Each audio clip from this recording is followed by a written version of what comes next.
Year 52 BC Europe burns under the advance of the Roman legions. Julius Caesar, the most brilliant general of his time, has already conquered much of Gaul.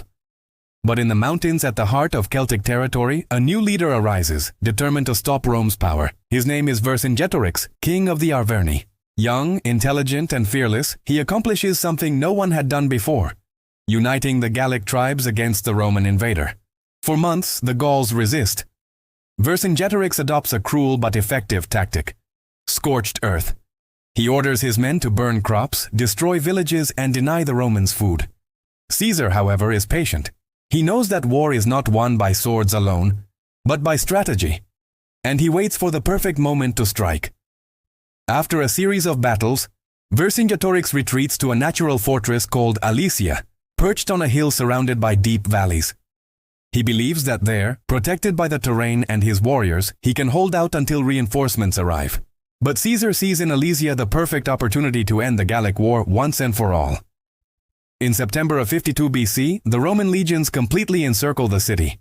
More than 60,000 disciplined, battle-hardened soldiers stand outside. Inside the walls, Vercingetorix commands around 80,000 Gauls. The siege begins, and instead of launching a direct attack, Caesar orders something no one expects: to build walls around the city. Day and night, thousands of legionaries labor without rest. They raise an inner line of fortifications to trap the Gauls, and an outer one to defend against any relief army. Within weeks, over 20 kilometers of walls, towers, trenches, and traps rise from the earth.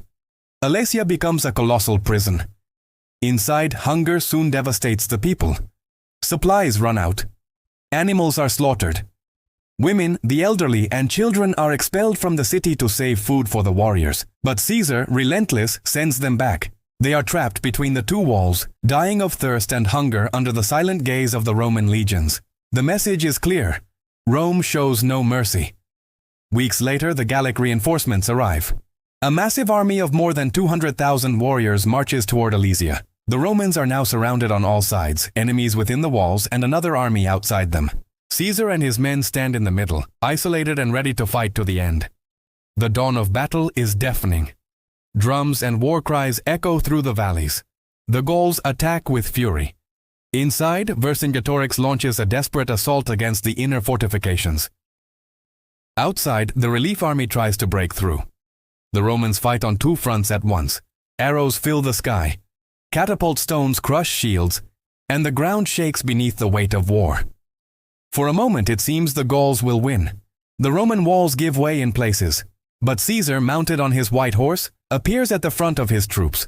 With his elite reserves, he launches the final counterattack. The impact is devastating. The relief army is slaughtered, and inside Alesia despair reigns. Vercingetorix realizes all is lost. The next day, the Gallic leader makes a decision that will make him a legend. He dons his finest armor, mounts his horse, and rides out in silence. Before Caesar and his legions, he dismounts, casts his sword to the ground, and kneels. No words are spoken. Only the weight of destiny, the mutual respect between two great commanders who knew the price of honor. Caesar spares Vercingetorix's life, but takes him prisoner to Rome.